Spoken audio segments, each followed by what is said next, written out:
Hello everyone. तो कैसे हैं आप सब? आई होप आप सब ठीक होंगे। तो आज के इस वीडियो में मैं आप लोगों के लिए लेकर आई हूँ Sahitya Mela of class 6 Hindi book chapter 2 का एक स्टोरी है, दो भाई। उसका जितने भी क्वेश्चन एंड आंसर है, जितने भी टास्क वगैरह है, वो सब मैं आज के इस वीडियो में मैं आपको दूंगी। तो चलो अब बिना किसी टाइम वेस्ट किए हुए जल्दी जल्दी शुरू करते हैं। और हाँ, आपके फर्स्ट समेटिव में आ रहे हैं इनसे सीखो और वह चिड़िया जो, और ये दो भाई, ये वाला लेसन आ रहे हैं। तो दो भाई का आज की इस वीडियो में दूंगी मैं। और इनसे सीखो मैं बहुत पहले ही अपलोड कर दी हूँ। मेरे जो चैनल है, मेरे बहुत वीडियो डाउन करते जाना, वो बहुत नीचे पर वो वीडियो है, जाकर देख लेना, ठीक है। और मैं वह चिड़िया जो है वो मैं आपको दूंगी नेक्स्ट वीडियो में। तो आज हम लोग दो भाई जो है उसके बारे में दूंगी, ठीक है। तो अब चलो स्टार्ट करते हैं। तो सबसे पहले हम लोग वास्तुनिष्ठ प्रश्न करते हैं। तो सबसे पहले कौन नंबर में है, कलावती के कितने बेटे थे? तो ऑप्शन है, नंबर 1 में है 1, नंबर 2 में है 2, नंबर 3 में है 3। तो कलावती के कितने बेटे थे? 2 बेटे थे। तो यहाँ पर 2 बेटों पर टिक करेंगे, ठीक है। फिर ख नंबर में है, कलावती के दोनों बेटों का नाम क्या था? तो सबसे फर्स्ट ऑप्शन में है माधव और जाधव, और नंबर 2 में है माधव और राघव। फिर है माधव और केदार। तो उन दोनों भाई के नाम थे माधव और केदार, तो केदार में टिक करेंगे। फिर नंबर क में आता है, कलावती के दोनों बहुओं का नाम क्या था? कलावती के जो 2 बेटे थे, उसके जो पत्नी थे उसके नाम क्या था? तो सबसे पहला ऑप्शन है गीता और सीता। फिर नंबर 2 में है चंपा और श्यामा। फिर नंबर 3 में है इनमें से कोई नहीं। तो नंबर 2 में जो आंसर है चंपा और जो नंबर 2 में जो ऑप्शन है चंपा और श्यामा, वो वाला है राइट, ठीक है। तो ऑप्शन 2 है राइट। तो अब चलो करते हैं ये घ नंबर। तो घ नंबर में क्या है, केदार क्या पढ़ रहे थे? केदार क्या पढ़ रहे थे? ऑप्शन नंबर 1 में था 1 में है गीता, ऑप्शन नंबर 2 में है रामायण, और ऑप्शन नंबर 3 में है महाभारत। तो केदार पढ़ रहा था रामायण, ठीक है। रामायण वो पढ़ रहा था, तो रामायण में टिक करेंगे ऑप्शन नंबर 2 में। फिर आता है ड नंबर, केदार की बुद्धि थी, कैसी बुद्धि थी? तो ऑप्शन यहाँ 3 ऑप्शन दिए गए हैं। पहला ऑप्शन में है सुस्त, फिर दूसरा ऑप्शन में है चुस्त, और 3 ऑप्शन में है, मतलब तीसरा ऑप्शन में है इनमें से कोई नहीं। तो उनकी बुद्धि थी चुस्त, तो चुस्त में हम लोग टिक करेंगे। फिर अब चलो लघुत्तरीय प्रश्न कर लेते हैं, शॉर्ट क्वेश्चन आंसर, ठीक है। तो नंबर क में है सबसे पहला क्वेश्चन, माधव और केदार में बड़ा भाई कौन था? माधव और केदार में सबसे बड़ा भाई कौन था? माधव और केदार में बड़ा भाई केदार था। तो इसका आंसर होगा माधव और केदार में बड़ा भाई केदार था। फिर नंबर ख में है, माधव के कितने पुत्र एवं पुत्रियां थी? तो माधव के कितने पुत्र और पुत्रियां थे? माधव के 4 पुत्र एवं पुत्रियां थी। उनके 4 पुत्र थे और 4 पुत्रियां भी थी, ठीक है। और फिर ग नंबर में है, माधव को किसकी लालसा थी? किसकी लालसा थी? तो आंसर में होगा माधव को धन संपत्ति की लालसा थी। फिर ख नंबर में है, केदार को किसकी अभिलाषा थी? तो केदार को संतान की अभिलाषा थी। फिर लघुत्तरीय प्रश्न का सबसे लास्ट आंसर क्या है, लास्ट क्वेश्चन क्या है? बेचारी। नंबर 2 में, बेचारी चंपा को चूल्हे में जलना और चक्की में क्यों पीसना पड़ता था? तो आंसर में क्या है, श्यामा अपने लड़कों को संवारने सुधारने में लगी रहती थी। उसे घरेलू काम से फुर्सत नहीं मिलती थी। इस कारण चंपा को चूल्हे में जलना और चक्की में पीसना पड़ता था। यहाँ सिर्फ चक्की पीसना पड़ता था ऐसा लिखा हुआ है, लेकिन आपको चक्की के बाद नहीं चक्की, हाँ चक्की पीसना पड़ता था, यही ठीक है। ठीक है, अब चलो कर लेते हैं बोधमूलक प्रश्न। तो सबसे पहला क्वेश्चन है, कलावती का स्वभाव कैसा था? कलावती का स्वभाव कैसा था वो लिखना है। तो आंसर में क्या है, कलावती का स्वभाव बड़े ही उदार, कोमल तथा वात्सल्य से भरा हुआ था। उसके हृदय से प्रेम तथा नेत्रों में गर्व था। दोनों बेटों के सुख को देखकर वह फूली नहीं समाती थी। बेटों की गोद में खेलते देखकर उसके नेत्रों में अभिमान, हृदय में गर्व, उत्साह तथा उमंग का प्रभाव था। वह दोनों बहुओं में सामंजस्य बैठाना चाहती थी। केदार की स्वार्थपरती को देखकर इसका हृदय शौक संतान से भर उठा। फिर ख नंबर में है, कलावती के दोनों बेटे वैमनस्य के शिकार कैसे हो गए? तो इसका आंसर होगा, दोनों बेटों की बहुआ के स्वभाव में मित्रता थी। केदार को कोड़ संतान ना हुई। माधव को 4 पुत्र एवं 4 पुत्रियां हुई। केदार को संतान की लालसा तथा माधव को धन संपत्ति के चाह थी। भाग्य की इस कूटनीति ने धीरे धीरे दोनों भाइयों में दृष्ट का रूप धारण कर लिया। इस प्रकार दोनों वैमनस्य के शिकार हो गए।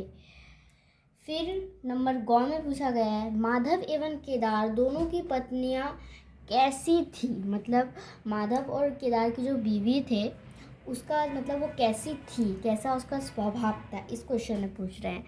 तो इसका आंसर होगा, माधव की पत्नी सावली सलोनी अत्यंत रूपवती थी। वह मधुर बोलने वाली, सुंदर गील वाली तथा शांत स्वभाव की थी। और केदार की पत्नी आधीर बोलने वाली तथा चंचल स्वभाव की थी। वह कार्य कुशल थी। फिर नंबर घ में है, माधव को केदार ने किस एवज में पैसे दिए? तो इसका उत्तर होगा, माधव ने अपने कन्या के गहने बंधक रखकर 2 साल का बकाया लगान चुका दिया। 125 रुपये में बंधक रखे गहनों को छोड़ने के लिए माधव केदार के पास गया था। केदार ने रेहन लिखा कर माधव को पैसे दिए। फिर ड नंबर में है, केदार के व्यवहार से कलावती दुखी क्यों थी? तो इसका उत्तर होगा, कलावती माँ थी। दोनों बेटों उसके हृदय के टुकड़े थे। दोनों को अपनी छाती का दूध पिलाकर उसने बड़ा किया था। दोनों बेटों के प्रति उसके दिल में असीम स्नेह का भाव था। माधव की शोचनीय आर्थिक दशा पर वह स्तब्ध थी। केदार ने माधव को 125 रुपये के लिए उसका घर रेहन लिखा। माँ ने जब यह सुना तो वह अत्यंत दुखी हो गई। उसने सोचा कि क्या केदार बिना रेहन लिखाए छोटे भाई की मदद नहीं कर सकता था? इसलिए वो उसकी माँ कलावती दुखी थी। ठीक है, फिर 4 नंबर में है, हृदय चाहे रोए पर होंठ हंसते रहे कहने से क्या तात्पर्य है? उससे क्या तात्पर्य है यहाँ उत्तर में देखिए। माधव की आर्थिक दशा सोचनी थी। आमदनी कम थी पर खर्च अधिक था। कुल की प्रतिष्ठा का भी निर्वहन करना था, इसलिए माधव अपने मन की व्यथा को मन में छीन कर रखना चाहता था। उसके दिल में अपने दरिद्रता का दर्द था। वह उस दर्द को वाणी से प्रकट नहीं करना चाहता था। मन में भले पीड़ा सहे, पर उस दर्द को वाणी में प्रकट नहीं करता था। हमेशा हंसता तथा पश्चाताप प्रकट करता था। वास्तुनिष्ठ प्रश्न और लघुत्तरीय प्रश्न और बोधमूलक प्रश्न हो गया। अगर और आप सोच भी रहे होंगे कि इतना लॉन्ग आंसर कैसे लर्न कर सकता है, अब ये मत सोचो और इस वीडियो को आप स्किप कर दोगे, तो स्किप मत करो, क्योंकि मैं जो दे रही हूँ ना वो इम्पोर्टेंट, वो है बुक से ही है। बोधमूलक प्रश्न मतलब लॉन्ग टाइप क्वेश्चन, ठीक है, लॉन्ग टाइप से ही उसे बनाना पड़ेगा। अगर आप ऐसे मैं दे रही हूँ आपको लॉन्ग करके बोधमूलक प्रश्न मतलब लॉन्ग टाइप आंसर, और लघुत्तरीय प्रश्न मतलब शॉर्ट टाइप आंसर, ठीक है। तो आप शॉर्ट टाइप आंसर आप देखिए इतना छोटा, फिर देख रही हो बोधमूलक प्रश्न इतना बड़ा बड़ा। बोधमूलक प्रश्न में अगर आप उतना बड़ा बड़ा नहीं लिखोगे तो आपको एग्जाम में फुल मार्क्स नहीं देंगे, उससे कम देंगे, आधा भी नहीं देंगे अगर आप शॉर्ट करके लिखोगे। तो ऐसा नहीं है कि बोधमूलक प्रश्न भी शॉर्ट रहे। बोधमूलक प्रश्न 1 पेज का होता है, आधा पेज का होता है, ऐसे ही होते हैं, ठीक है। तो अब आप देख रहे होंगे 4 नंबर में विचार और कल्पना, ये 2 इम्पॉर्टेंट नहीं है और ये करना भी नहीं है, ठीक है। और फिर 5 नंबर में देखो भाषा बोध। सबसे पहला एक कौन नंबर में पाठ में आए 5 संज्ञा, सर्वनाम और विशेषण को चुन कर लिखे। तो चलो लिखते हैं। तो ये देखो, पाठ में आए 5 संज्ञा, सर्वनाम और विशेषण को चुनकर लिखो।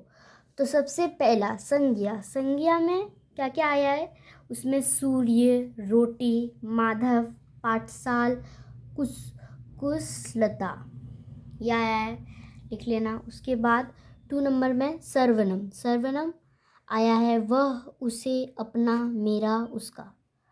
फिर 3 नंबर में है विशेषण, चतुर, सलोनी, मलिन, खुश, प्यारी। तो अब देखते हैं क्या है। उसके बाद है 2 नंबर में, ख नंबर में है पर्यायवाची शब्द लिखो। तो पर्यायवाची शब्द चलो लिखते हैं। नंबर 1 में है प्रश्न, तो आपको लिखना पड़ेगा खुश, संतुष्ट और हर्षित। फिर नंबर 2 में है मुरझाया, सुस्त, उदास, और है ये है कुटमलाया। उसके बाद 3 नंबर में है अभिलाषा, कामना, इच्छा, चाह। फिर 4 नंबर में है छोटा, हीन, लघु, कनिष्ठ। फिर 5 नंबर में है भाई, अनुज, अग्रज, तात। तो गाइज अब हमारा ये चैप्टर ख़त्म हो गया है 2 भाई का। मैं आपको सब जितना भी इसमें टास्क वगैरह थे मैं आपको सब इस वीडियो में दे दी हूँ, और आई होप आपको ये वीडियो पसंद आए। अगर पसंद आए तो प्लीज़ एक लाइक ज़रूर करना, और अगर आप मेरे चैनल में नए हो तो सब्सक्राइब कर दो, ताकि मैं आपके लिए ये सब्जेक्ट का और ऐसे डालते रहूँ, ठीक है। तो अभी आपको बस आपका फर्स्ट समेटिव एग्ज़ाम के लिए एक चैप्टर बाकी है, वो है क्या, वो है क्या था, वह चिड़िया, जो पोएम था एक, वो वाला बाकी है। तो वो मैं आपको दूंगी नेक्स्ट वीडियो में, ठीक है। तो चलो हम मिलते हैं नेक्स्ट वीडियो में, तब तक के लिए बाय बाय। और हाँ, आप सिर्फ ये वीडियो देखते हो लेकिन लाइक नहीं करते हो, प्लीज़ लाइक कर देना। इतने मेहनत से आप लोगों के लिए क्वेश्चन आंसर बताती हूँ लेकिन आप करते नहीं हो, कर देना, ठीक है। तो अब चलो मिलते हैं नेक्स्ट वीडियो में, तब तक के लिए बाय बाय।